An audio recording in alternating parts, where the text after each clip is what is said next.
Welcome, friends, and what you're about to hear is the first episode of the Powers Project podcast, which features myself, my longtime friend and mentor Ralph Reiser, and my producer Young Danielson. The purpose of this episode is to give you a little insight into the mindset, the philosophy, and the approach that this podcast will be encouraging and promoting over the next several years. If I were to give this podcast one recurring theme, it would have to be to think outside the box. And the only way that that can be accomplished is by looking at things from different perspectives. I'm a firm believer that the more we challenge our beliefs, our knowledge, and our perspectives, the more we grow as an individual, and collectively, the more we grow as a people. The goal of this podcast is to be informative, thought-provoking, and at all times truthful, all while being entertaining. So strap yourself in and enjoy what is sure to be a lively, exciting, and very interesting time here on the Powers Project. Powers Project.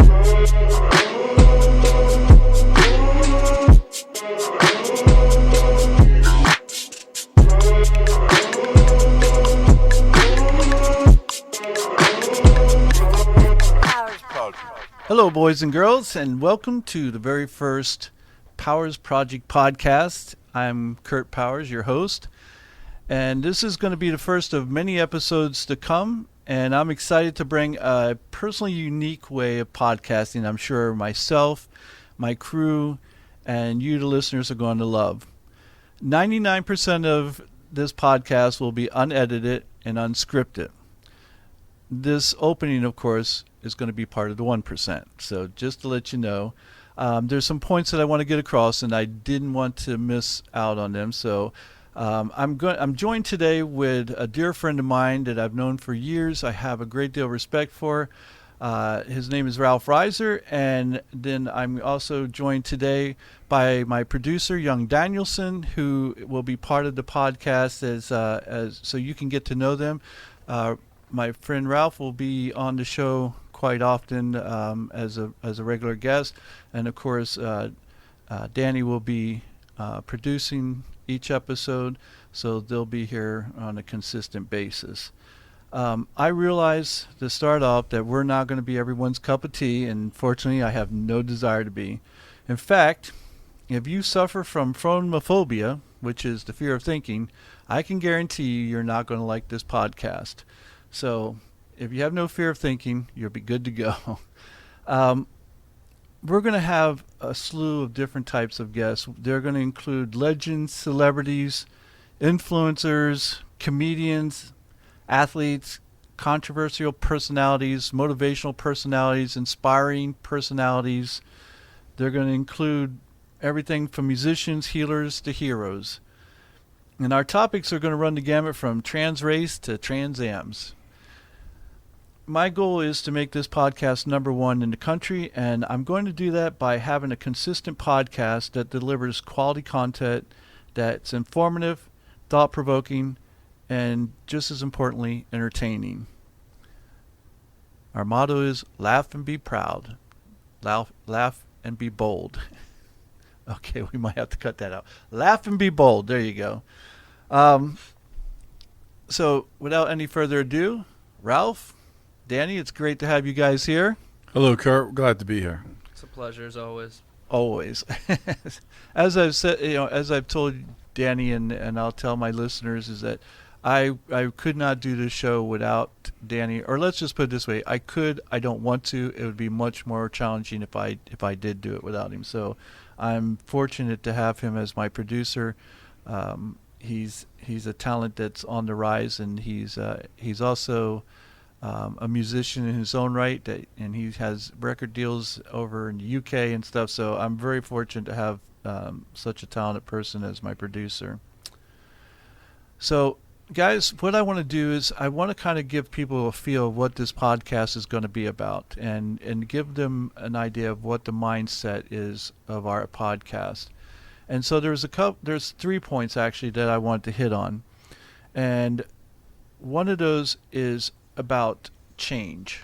And Ralph, you and we've discussed this for, and we live it, um, about the importance of understanding how to make change in your life, how to change your reality.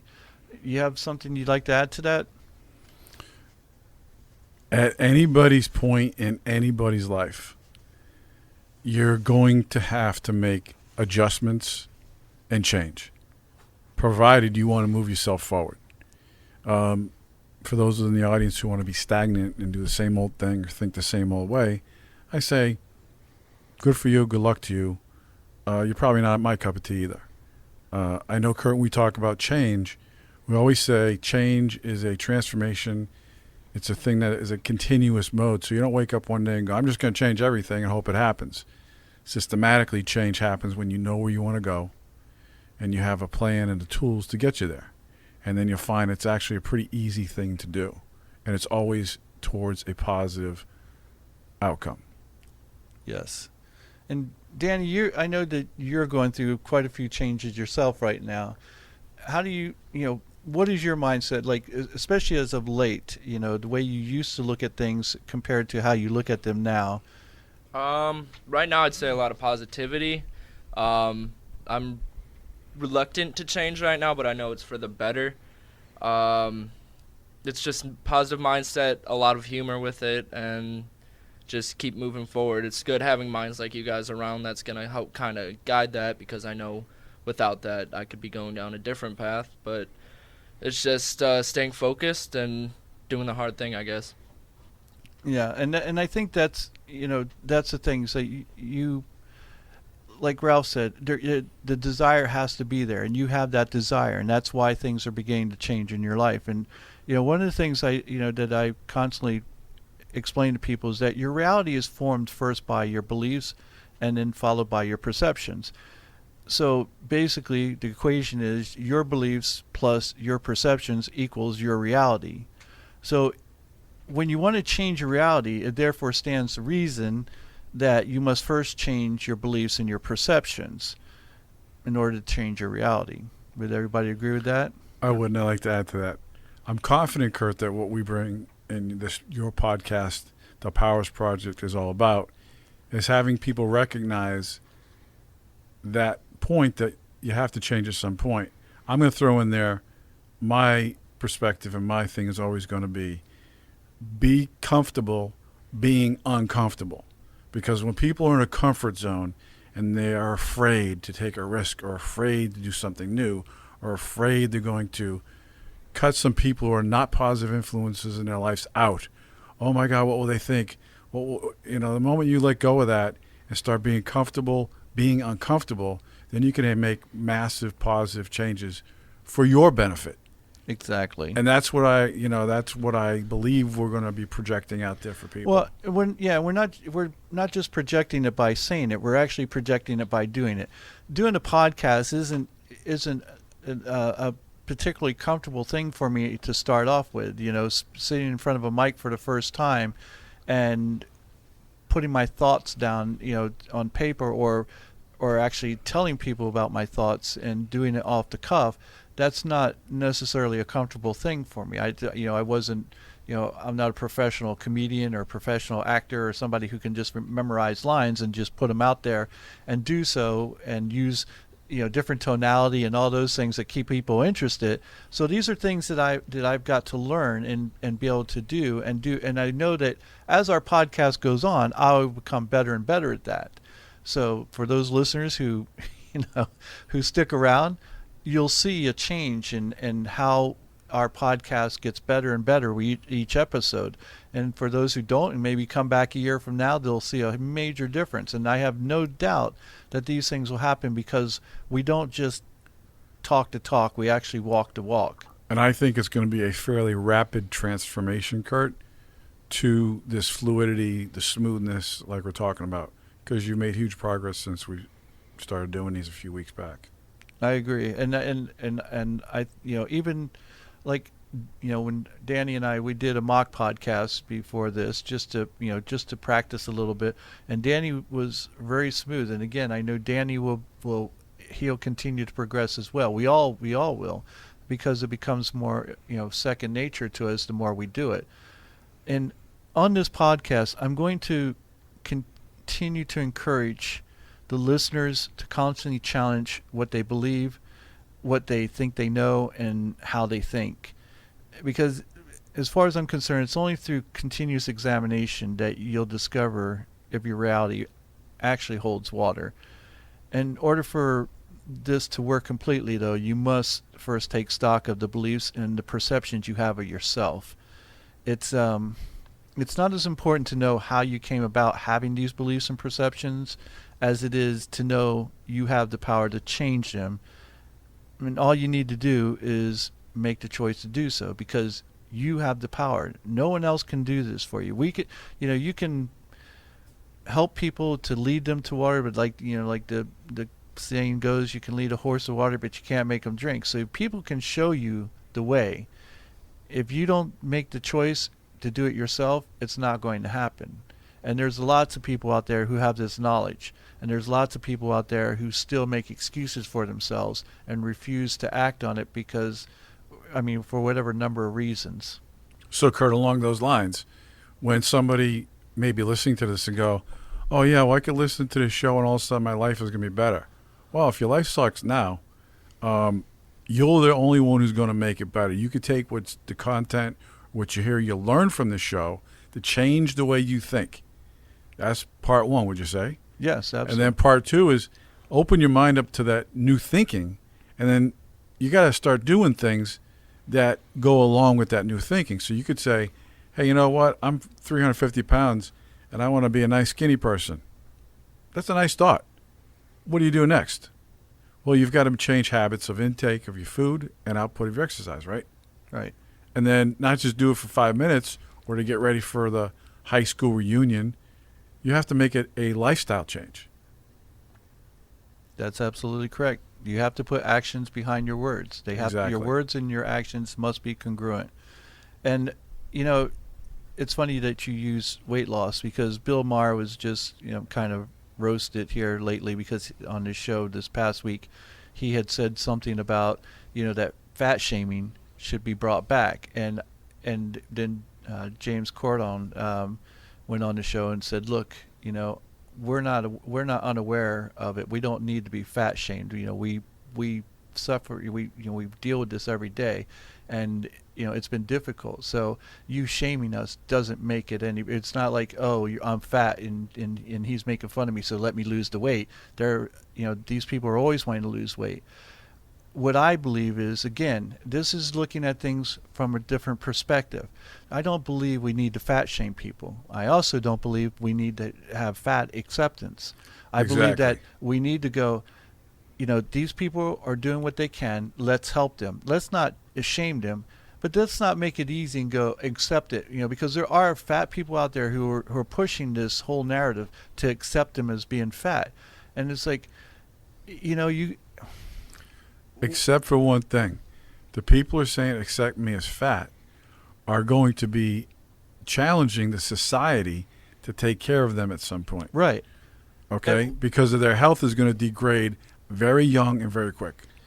Well, a few years back, I was at a conference, and there was a woman there who was pushing this whole I love myself. She was extremely overweight. She claimed to be healthy. Her doctor said she was healthy. And mind you, there are outliers out there who can be overweight and still be relatively healthy. It's not many. It's not many at all. And so she was selling everyone there and pushing this narrative that she loved herself. And I was calling bullshit on it. And so in a kind way, I said, I have a difficult time believing that you love yourself. And she goes, why do you have such a difficult time? And I said, because I said, well, let me ask you this. I said, do you have any children? She said, yes, I have a daughter. And I said, how old is she? And I think she was 10 or 12, something like that.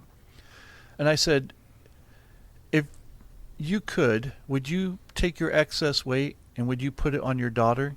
And she got pissed really fast. And she's like, what are you talking about? And I said, would you allow your daughter to be as overweight for her height and size, would you allow her to be as overweight as you are? That has nothing to do with it, she says. And I go, it absolutely does. Because, see, the truth is you love your daughter, and you would never put this on your daughter. You would never want your daughter to have to go through what you're going through. You're attempting to convince everybody here that you love yourself, but your actions show that you don't. Because when you truly love yourself, you do whatever it takes to take care of yourself.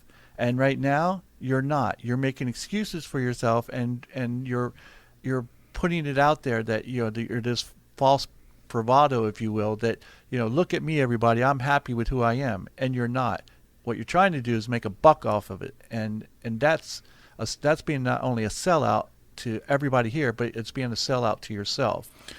So I had to step back a couple times because I wanted her to get the message without her being completely pissed off at me and not hearing the message that was there. And I believe that that when cooler heads prevailed, that she understood the message that I was sending her. Now, while she wouldn't admit it there in front of everybody, because again she was selling some sort of program or product, she knew that I was speaking the truth, and that's why she didn't continue to debate with me. Well, if she's selling a product, she obviously isn't reflecting it. Right. Well, no, she's selling that fat is okay. Oh, fat's okay. Yeah. There's another woman out there right now who's a big proponent of this, and I can't recall her name right offhand, but she's another person who's just being disingenuous and dishonest with herself. And so, we don't have the ability to change if we're not going to be honest with ourselves. So that's why I said we need to challenge our own beliefs and our own perceptions about ourselves before we can make changes anywhere else. If Danny believes he's a failure, he can't be a success here with me. If Danny believes he's a failure, it's going to change very quickly. Exactly. I hope so. No, there's no hope. There's no hope. That will go right out the window too. You're not going to hope for anything, Danny, hanging out with us. Yeah, hope is there's something that Ralph and we know as we call wimp words, and hope is one of those things. You have faith in the fact that I have faith in the fact that you're going to be a success, not just here on this podcast, not just as my producer.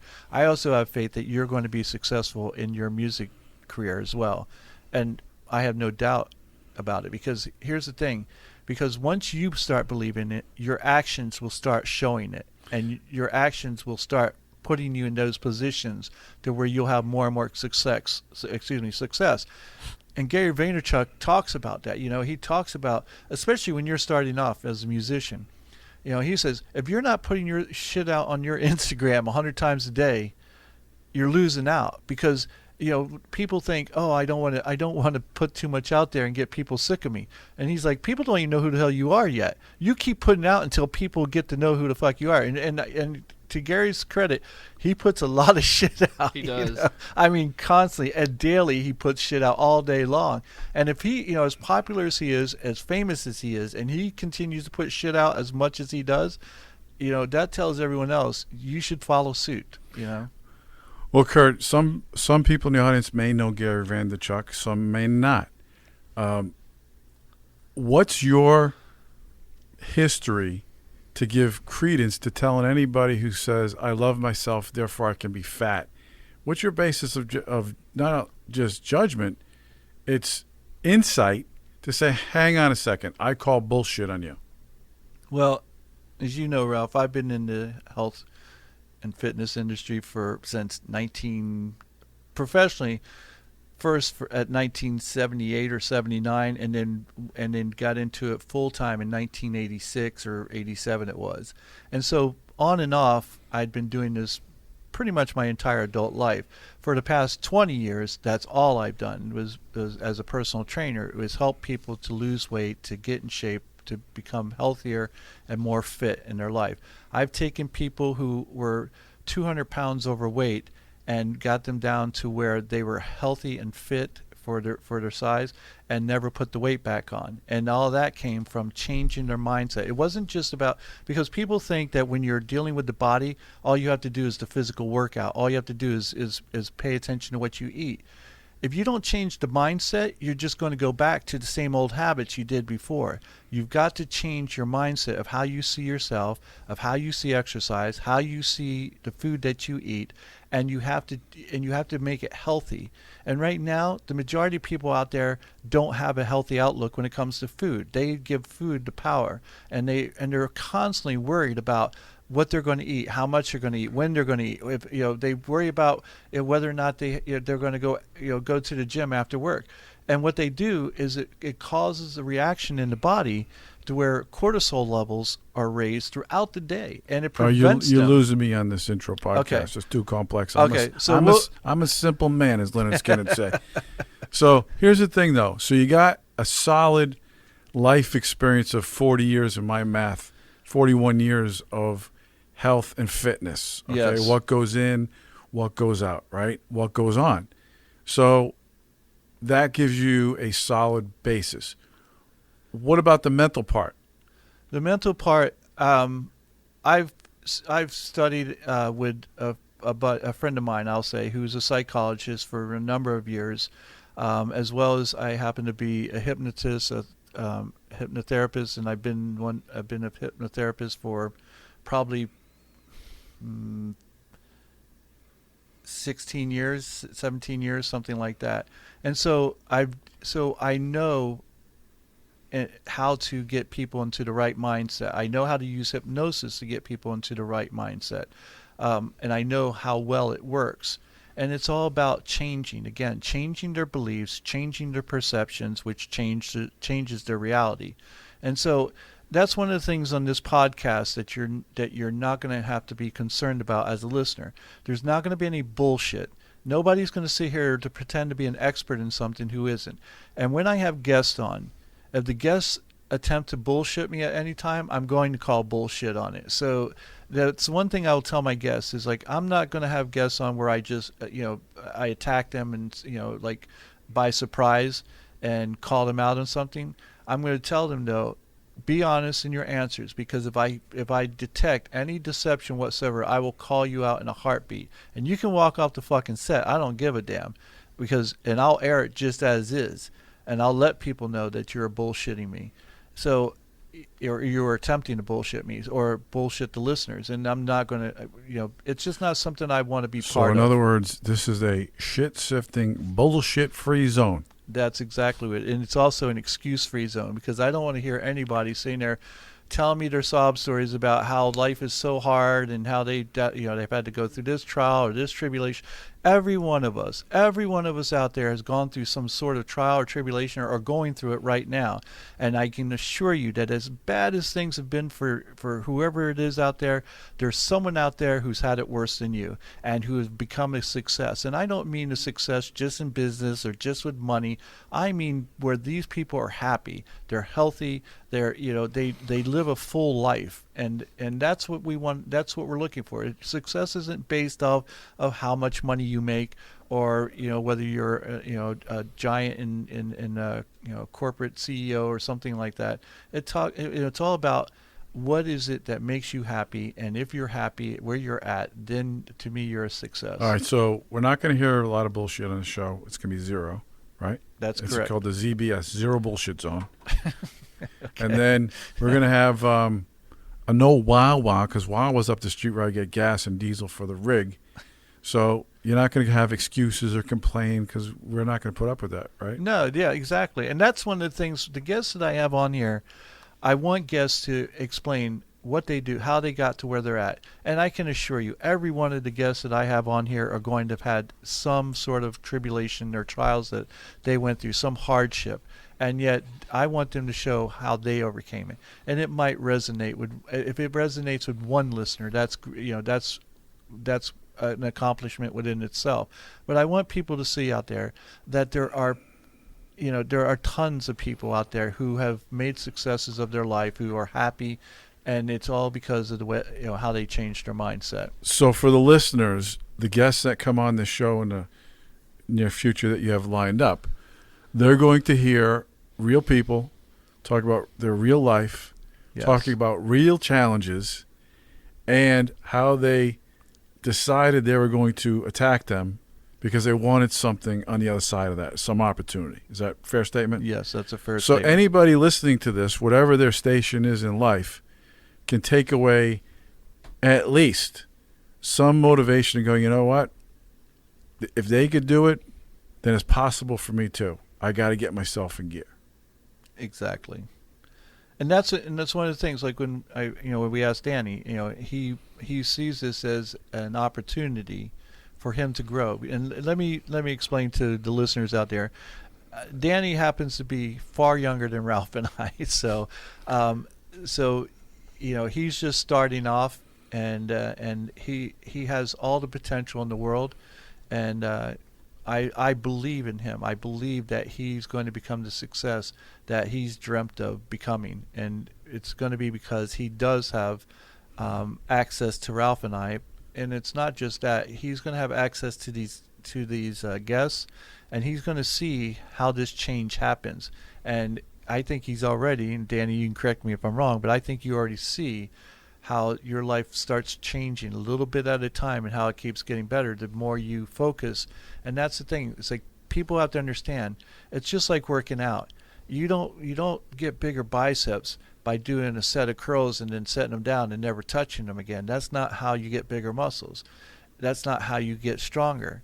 That's not how you get your mindset to change either. You don't just do something one time and they go, oh, my mindset's changed and now everything's better.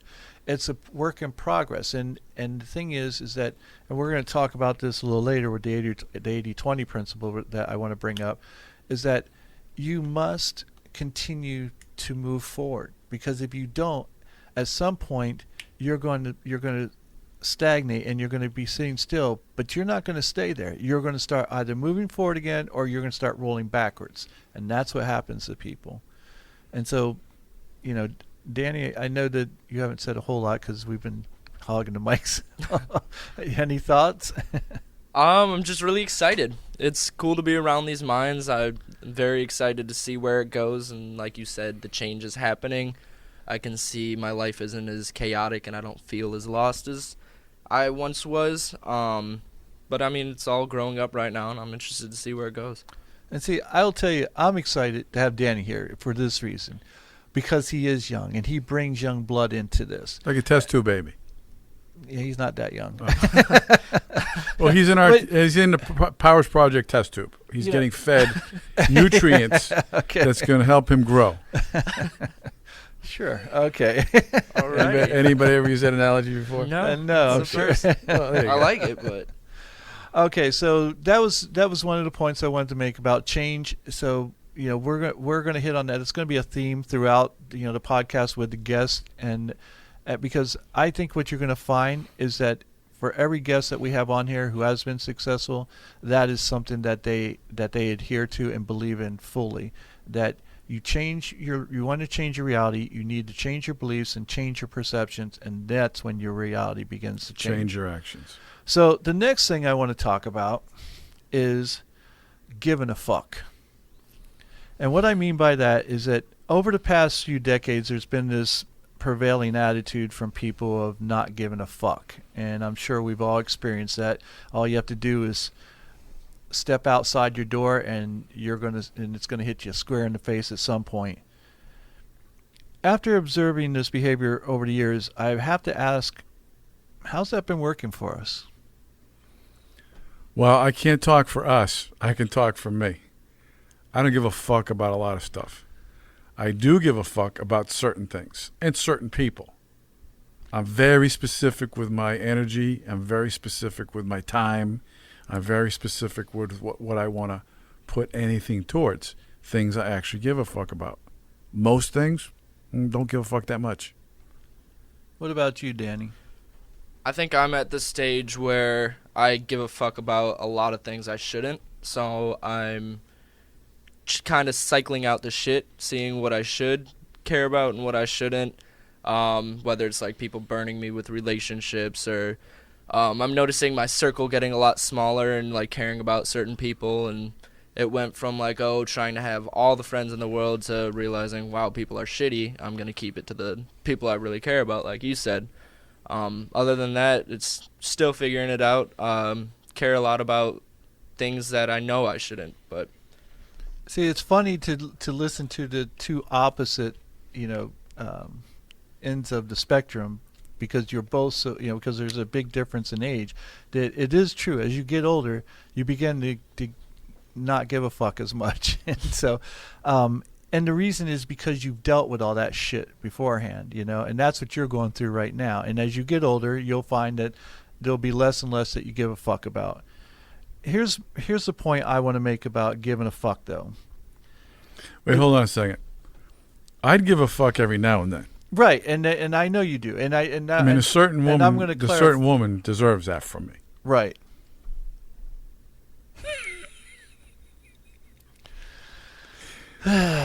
Say a woman comes up to me and say, "Would you give a fuck?" And about you? Yeah, I think I would. Okay. You gonna cut that one out? No, we're not cutting anything out. That's why I said.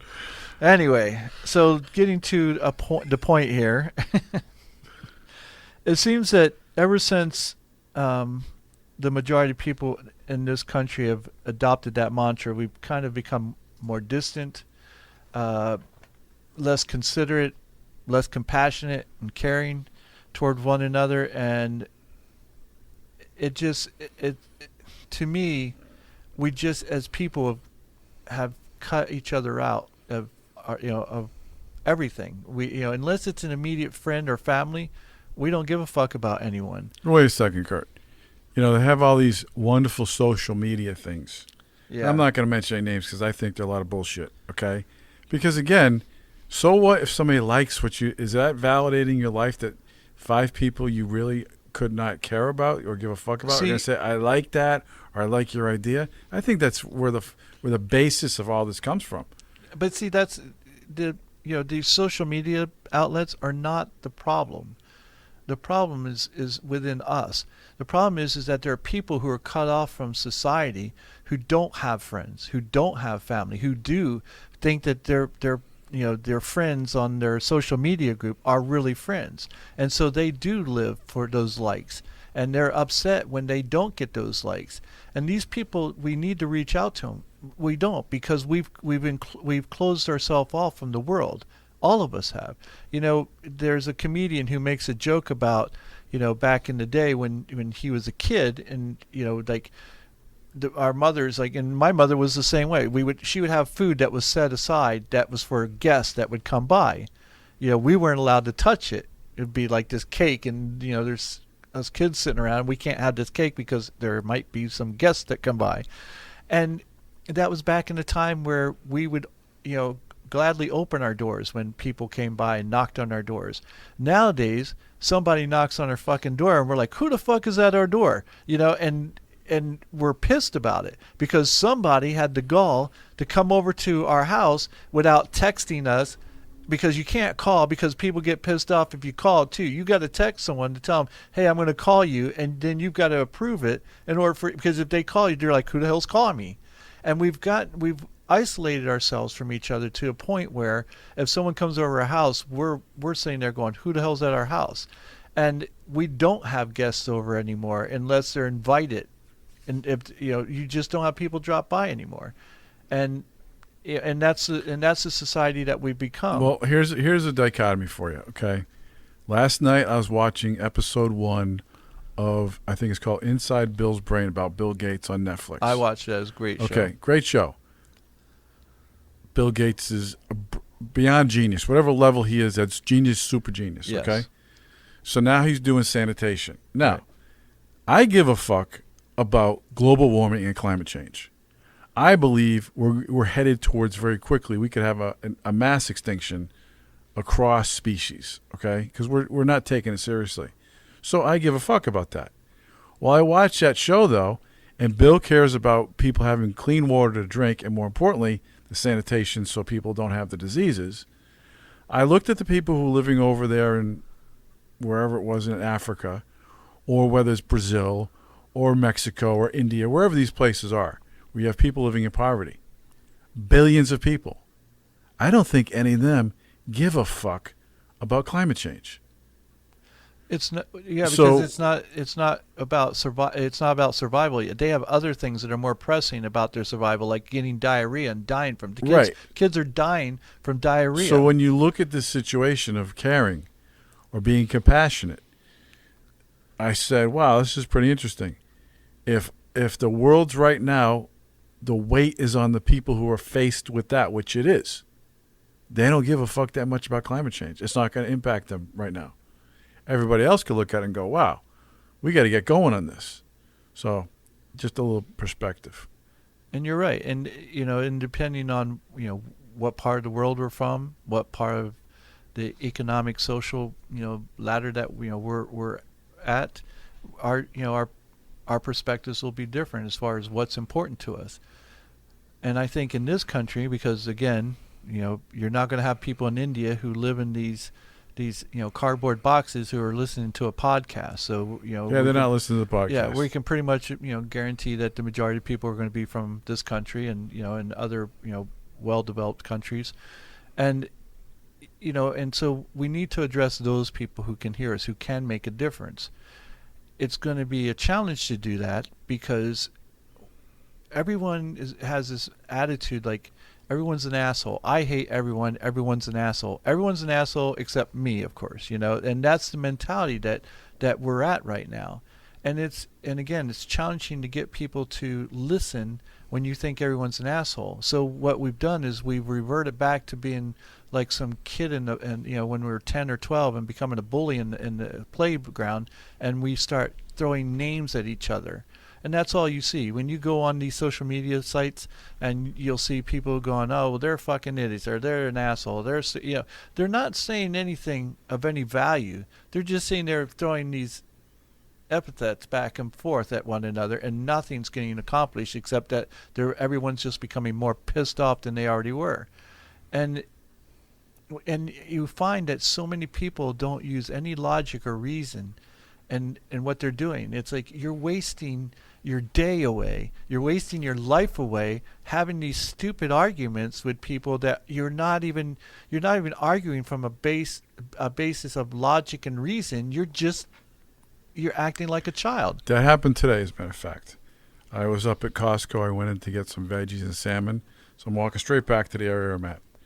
As I'm walking back there, there's a younger lady that's basically having a verbal confrontation with an older lady. Basically, it went like this. So who do you think you are rolling up on me like this and just asking me questions out of the blue? Okay? And I walk by and I go, there's somebody who's looking for a challenge. Mm-hmm. They just want to make their day by being a little asshole. Now, the lady who was probably in her 60s, her husband was there he was with her. So this younger girl said, how would you like if I came up and started asking your husband all kind of questions? Out of the blue. Okay, so I sat there and go, I think also people are looking to just pick fights and put it on a phone and go, look at this kind of shit I stirred up. Right, and That's that you're absolutely right. But again, because our values have changed as to what should be important in our lives, and I think with the advent of phone, camera phones and being able to videotape everything and put it out there so you can get likes, as you said, or go viral. Or go viral, yeah. That's become so important so that you can become a mini celebrity and get your 15 minutes of fame that everybody seems to want so desperately.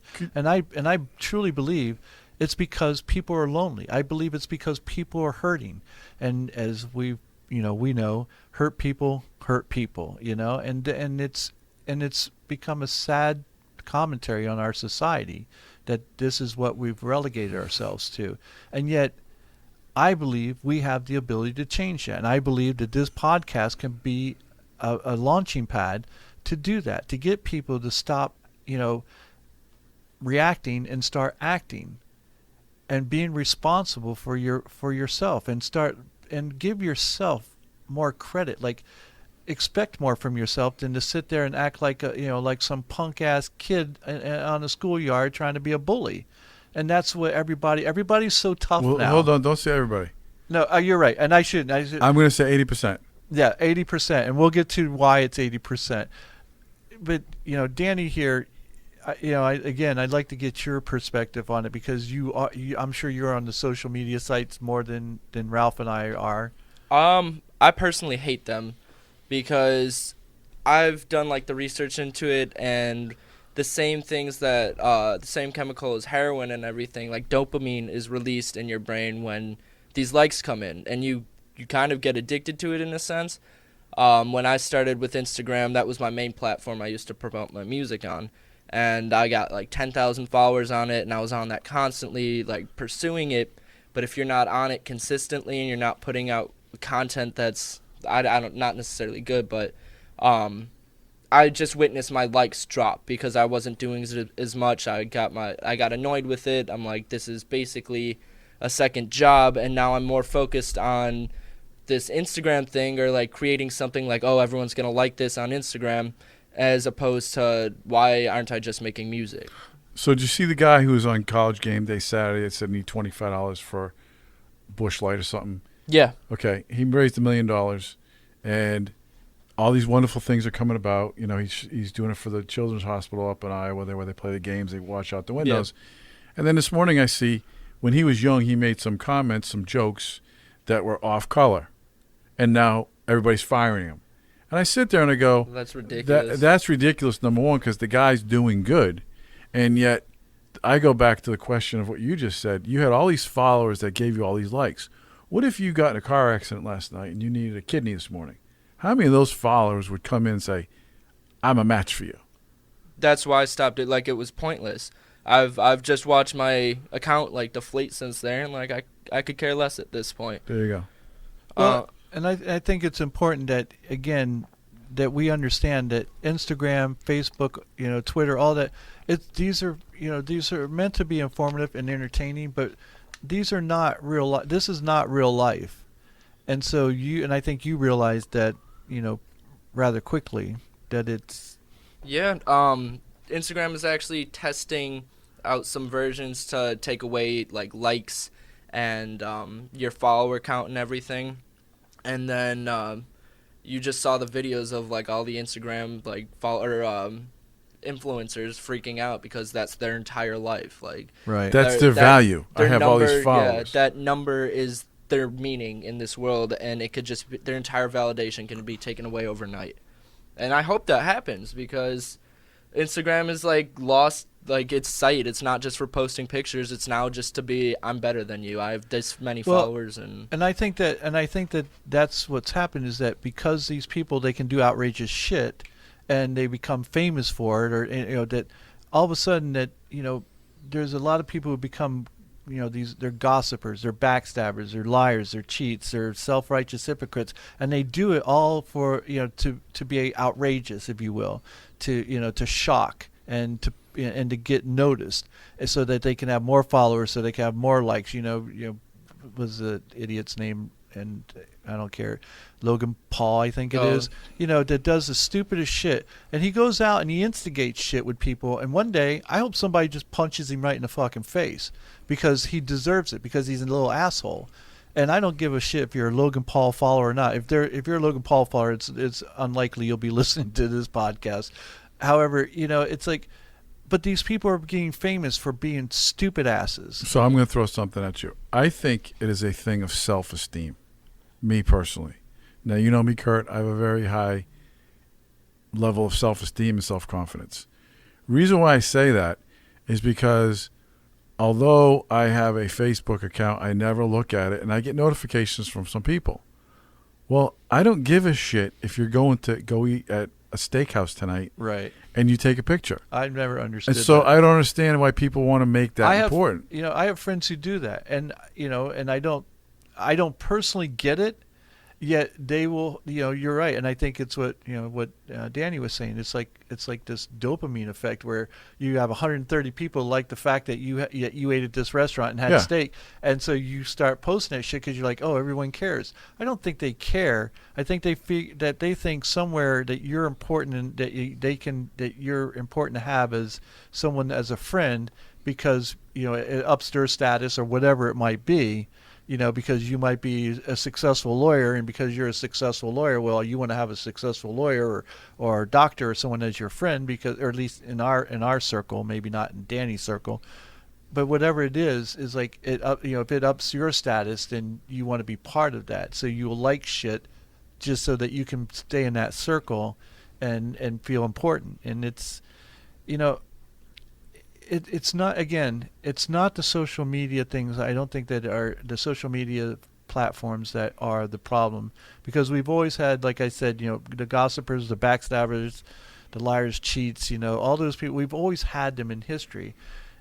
Yet we've never, until just recently, we never accepted that behavior. We never almost celebrated that behavior and made people feel like that was okay. And now we have a president who can't tell the fucking truth to save his life, and he has people who follow him, worship him basically, and think that everything he says and does is okay. And it's like, don't you people have any morals? It's like, regardless of whether you feel about his policies Mike or Pence anything. has them all in check. They're okay with that. Oh yeah, because Mike Pence is the pillar of fucking morality. That's the biggest self-righteous hypocrite you could ever find. But Are you saying he's an asshole? yes, I'll say it. He's a fucking asshole. yes. I see more and more people are becoming this unflattering version of themselves, and I believe it's because they don't give a fuck about anything except themselves. And so that's what we were getting back to, is that, we took this good idea, and as usual, we took it too far. What started out as don't give a fuck about what others say, which is basically saying don't listen to the naysayers. Believe in yourself and do what you want to do, and fuck what other people say or what other people think. And we took that and we turned it into don't give a fuck, period. And I think in order for this, in our society in particular, I think that in order for us to have change, we need to start giving a fuck again. And we need to start giving a lot of fucks again. And again, forget, don't give a fuck about what people say and the naysayers and that, but give a fuck about people. And I think we've stopped doing that. That's why we have these people who are so inconsiderate and thoughtless and just don't give a shit. You can open a door for a woman, she'll walk in and won't say thank you because she doesn't give a fuck. She doesn't care if you're offended. You can go to stand in line and somebody had their fucking 6 kids come up in at the last second and don't know what they want to order, and all of a sudden have them start ordering, and everybody in line's like, what the hell? And they don't give a shit. Well, I'll tell you what the root of that is. That lady gave 6 fucks. All right, so here's the thing though. Do you think that your guests that are coming on this show at some point in their lives gave a fuck enough to do something that created a positive outcome? Obviously. Well, it's not obvious because people don't know us. It is obvious because they didn't get there by not giving a fuck, and I think that's an important part, is that in order to be happy, you've got to give a fuck about something besides yourself, and if you're only caring about your own self, that's why people are miserable. That's why people want to start fights. Besides the fact that they don't feel like there are any consequences to their actions anymore, but everybody's angry because they don't care about anything other than self. And then they're wondering why no one cares about them. And they're pissed off that no one cares about what they want. And it's like, what did you expect? You don't care about what they want. You don't care about whether they're doing well. And part of that is that, ever since we've had this 24-hour news, channels that we have, we're inundated constantly with one catastrophe after another, to where you can't care about everything. So like you were watching the Bill Gates thing, and you see the children in India and how there's children dying from something as simple as diarrhea, and that doesn't happen in this country. And yet Bill Gates found something that him and Melinda both, because Melinda is just as big a part of this as Bill is, and they found a cause to fight for. And I think that's an important message that you're going to get from that show, is that you don't have to, spread yourself so thin to where you just don't care anymore, because it's just overwhelming. And I think that's part of what happens to people too. There's so much, there's so many horrible things that are going on in the world that we just go, we can't solve all these issues, and so why even try? And Well, don't try. Just Just focus on do. a few. Just Right. focus on a few that you think you could have a personal impact on, that would benefit you or the people around you. and And, find and at that point, you can actually care about something, and all this way overused term, which is, I'm so passionate about this, I'm so passionate about that. Well, that's kind of bullshit too. I say, you know what, care about something enough that you're going to take continuous action to say, Right. I'm going to contribute to a positive outcome. Okay, so on this podcast, there's going to be a running theme, and the listeners will notice quite quickly, is that I do have a passion about rhinos. I love rhinos. It's my passion. It doesn't have to be anyone else's passion. I want to see rhinos survive. I love that animal, and I want to do whatever I can to help the different rhinos throughout the world to make sure that they don't become extinct. And so I'll be doing things that will help promote, that get the listeners to help donate to different causes that will help the rhinos.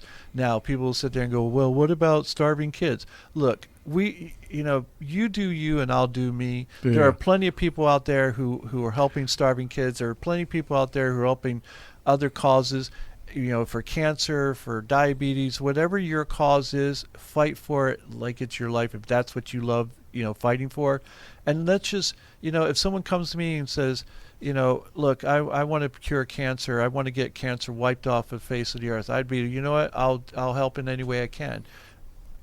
Because I want, even though I don't personally have anyone who's suffered through cancer, I know that it's got to be a horrible thing. And yet I can see, just because it hasn't affected me doesn't mean I can't care about others that it has affected. And I think that's what, one of the things we need to start doing is giving a fuck and caring about people again. So that makes total coherence for you do you and I'll do me. Because basically, you're giving yourself a fuck. Exactly. Give yourself a fuck, you'll give others a fuck. You can't, just like we always Right. say, if you can't love yourself, you can't truly love others. You can't give something you don't have. So, Danny, any comments, any thoughts? No, just taking in all this knowledge and truth that y'all are preaching to me. Preach. We're not preachers. Because if we were preachers, we'd be on stage with the sheep in front of us on TV, having them buy our end-of-time powders because it's coming. Yeah. Well, talking about sheep, that's the third point I want to talk about, which is something we had talked about earlier, the 80-20 principle, which is also known as the Pareto principle. And Pareto was an economist and a mathematician from the early 20th century, and he had concluded that 20% of the people in this world own 80% of the wealth.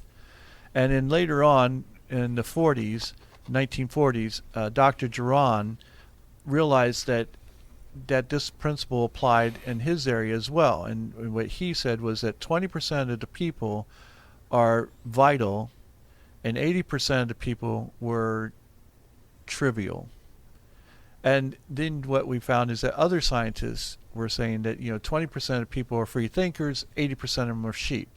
And we can use this principle throughout every area and find that it pretty much holds true. The numbers might differ a little bit, but that's normally a good set of numbers that hold up over time.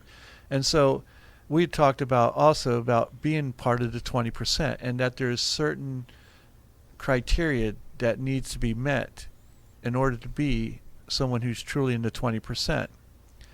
And I think that there's a lot of people out there who believe they're a 20%er, and because no one wants to believe they're a sheep. And yet, I think, obviously, the number itself implies that the majority of people are sheep. There are people out there who have the ability to become 20%ers, because I think, especially when we first start off and we're born and we're listening to everything our parents tell us, our teachers tell us, our religious leaders tell us, or people who have any sort of influence in our life, and I think we all follow that and as a sheep. But as we get older, we start thinking for ourselves and we start questioning things, and we start understanding that all the things that we've been told aren't necessarily true. And so 20 percenters will end up questioning those things and seeing if what they believe holds water. And most people, again, 80%, believe that, in what they've been told since they were a child, and they're afraid to challenge that belief because it's as if their whole world would come crashing down if everything they've known their whole life all of a sudden they found out was a lie. So there are different, there's quite a few criteria. We had talked about the fact that, in order to be a true 20 percenter, that you have to be able to challenge every area of your life, not just, one. Every area of your life. Question everything that you think you know. Question every belief that you have, and see if it holds water. And if it doesn't, don't be afraid to look for a true answer. Don't. And the other part was, another part I should say, was the fact that, 20 percenters are always progressing. They're always moving forward. They're always looking to be better. So if you're one of those people who sit there and are complacent with your life, then you're not a 20 percenter, even if you think outside the box sometimes.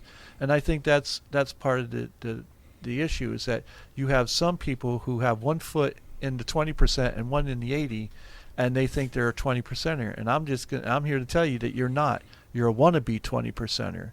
Until you're willing to do the things that you need to do completely to become part of the 20%, you're still a sheep in one way or another. And I have friends who are professionals, who are doctors, who are lawyers, who I know would consider themselves 20 percenters, and they're not. I can see by their actions that they're not. The things that they say and do prove that they're not a 20 percenter, because they believe what they believe, and they don't want to hear anything different from that. And that's why they surround themselves with other people who believe the way they do, so they don't have to hear a difference of opinion. They're not willing to grow. They don't want to grow. So I'm going to simplify this because I'm a simple man. All right. So I think there's a simple line of questioning that somebody could ask themselves at any time to see where they fit on the 80-20 rule. Okay. First one goes like this. You'd say, how well do you know yourself now? Okay, and somebody would say, Danny, let's do this with you, for instance, okay? How well do you know yourself right now? You're 24 years old? Yeah. Okay. In 3 areas. Okay, now each 3 area will have subsets. Personally, which means your mental and physical well-being, relationships, okay? Okay. Professionally, do you know what it is you want to do to be excellent at? Okay. Now that thing at 24 years old could also evolve a little bit. So somewhere along the way, you could say, you know what? In the next 15 years, how do you see yourself getting to what you want? And what is it you want to actually be personally, professionally, and financially? Because all those things are tied together. Personally, professionally, I'd want to be. Stick with one thing. So personally, could you, and don't give me answers right now. If I ask you this question, right now, 24 years old, personally, how do you see yourself aligned? Could you answer those questions? Relationships, health and wellness? No. You can't, okay? No. And if you can't answer that, the next question is, how do you see yourself professionally right now? Hopefully, are doing pretty well. I mean, for my age, again. He said hopefully. Yeah, I know. All right, so here's the thing. So Kurt caught that, I caught that, and I was waiting for him to do this. So now the thing is, you're zeroed in, though, on the music production track. Yes. That's not a confident yes. It's not, because music production is just like. All right, what is the track you're on? You use your own words. DJ/music producer. DJ/music producer. Okay. Yes. So now you got that. You're kind of not too sure about your personal self right now at this point in your life. What do you want to be in 15 years? Successful touring DJ. All right. So a successful touring DJ. That was without thinking about it. You knew exactly what to say. Okay. How are you going to get yourself there? Putting out content and working my ass off with it. Okay. That's really broad. Keep producing my niche of music, build my brand, stick to my style. Okay. You do those things professionally. Will it help you clarify your personal situation, I'd be more at peace. be more at peace. So you're not at peace now. No. Okay. Do you think it'll give you the financial life that you want to have? Yes. Okay, so that's clear for you. Okay, Kurt, that's what I would say. So, Danny, would you say you're at 80 or 20 right now? 80. 80. Kurt, of your experience, if you ask those simple questions to people, very simple, and they have to think or they're not too sure or whatever it is, do you think that's an indication of where they're at in the scale? Yeah, I think it's a good indication. I think that, like I said, there are other things, like for instance their willingness to be, to look at things from different perspectives and see. Like for instance, I can sit here and I can tell Danny. The first time I think I realized the power of the mind was when I remember I was up in Daytona and there was this black Plymouth Fury. It's like 74 Plymouth Fury. Cop car? Fury. Yeah, it used to be. And the guy who owned it had the headlights tinted out. They were tinted. It was black. The windows were darkly tinted. Had Keystone mags on it. He had 70s on it. And the car was just fucking like, my mom used to say, it looks like the devil's car, and I loved it. It was such a badass looking car, and it sounded badass. And I remember driving by, and I was like, that was the first car I ever saw, and I love that car. And I remember driving by it one night, and I was in the car with my friends, and I told my friends, I said, you see that car? I said, one day I'm going to own that car. And one of my friends in the back seat laughed, and I said, what, you don't believe me? And he goes, no. He goes, I believe you'll own a car like that. And I go, no. I'm telling you, one day I'm going to own that car right there. It was probably 6 months or more later down the road. One day I was driving by, and all of a sudden I saw a for sale sign in the window.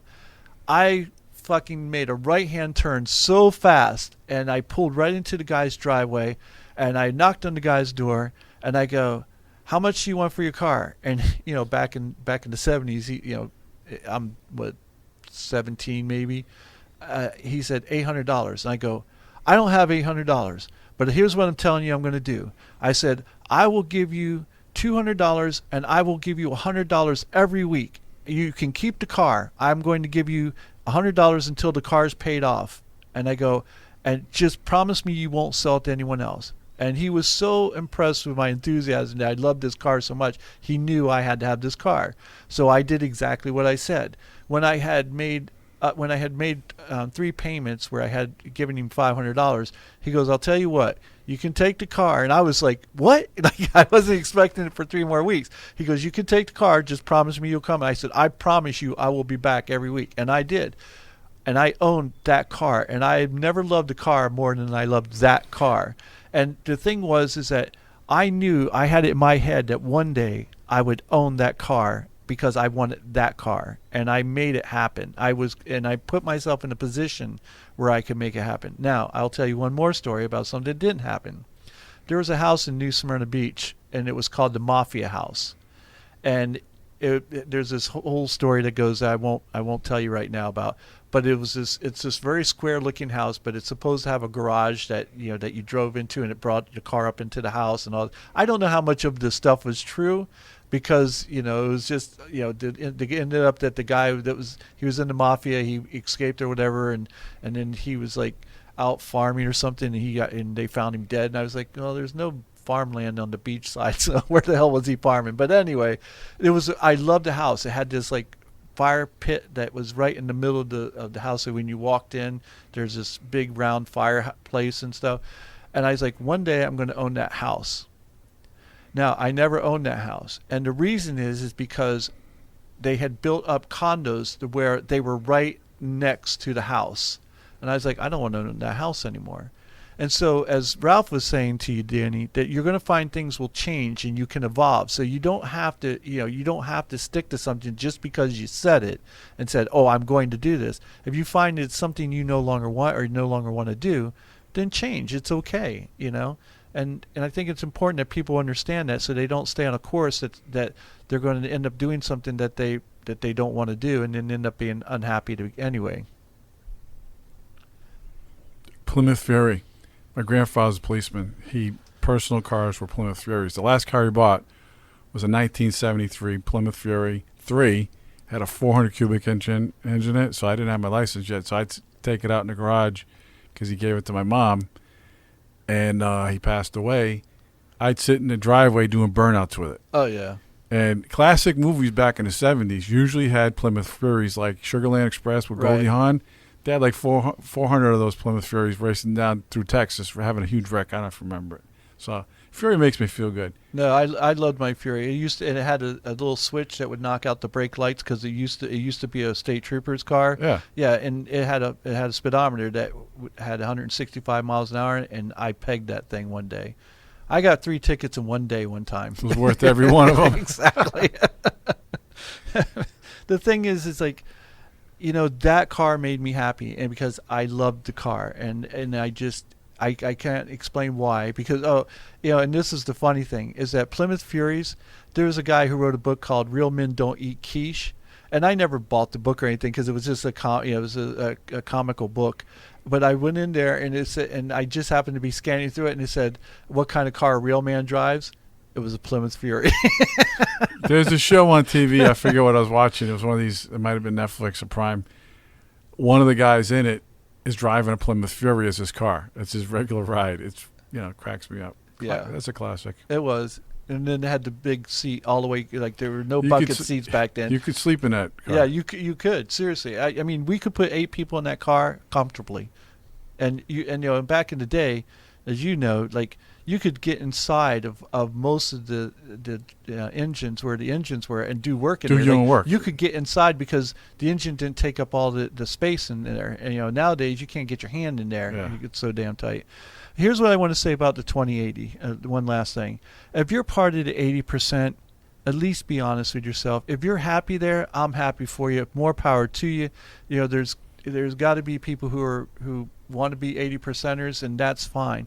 Just don't kid yourself. Don't tell yourself you're something that you're not.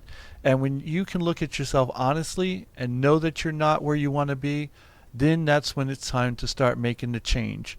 And that's when you'll be happy, is when you start being honest with yourself. Too many people nowadays, I believe, lie to themselves, and that's another reason why people are so unhappy, because they're not where they want to be, and so they make excuses. And how can you be happy when you do that?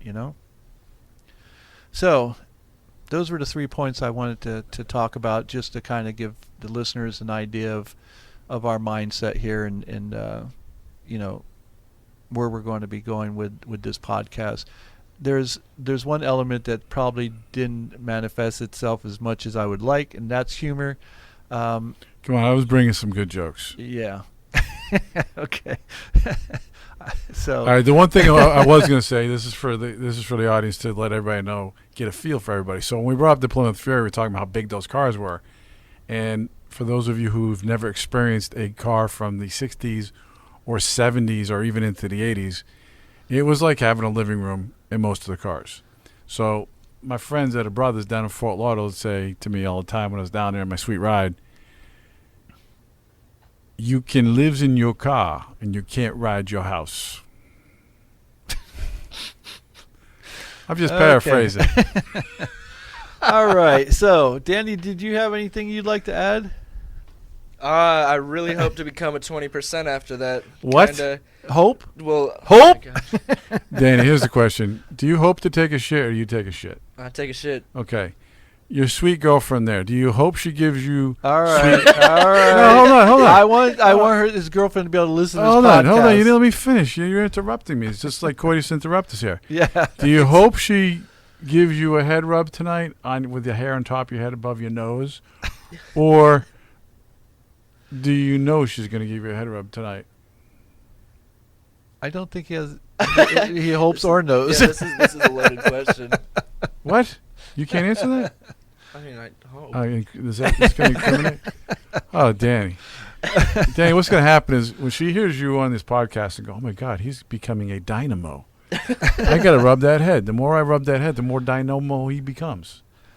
All right, boys and girls, we're going to go ahead and wrap this up. That's pretty much what we're about in the nutshell, is that we'll be more humorous, and it won't be all bad jokes.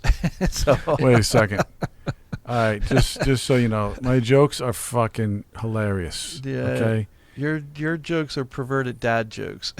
They're like a twisted dad Right, joke. exactly. You know what though? Here's the thing. You know what? One of those things. I don't give a fuck. Yeah, I know.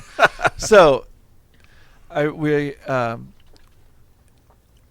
we're going to continue with the podcast. We're going to have some amazing episodes coming up, and I think that as people continue to listen, we'll continue to gain more listeners because we're going to have people who are going to be talking about us and saying, "Hey, you need to listen to these fucking guys."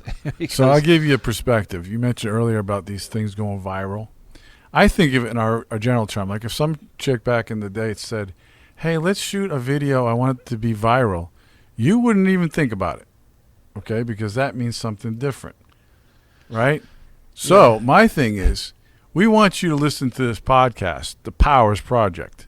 we want so you you- to subscribe. That's what we really want. Okay. We want you to subscribe We to want the podcast to so you don't subscribe and listen.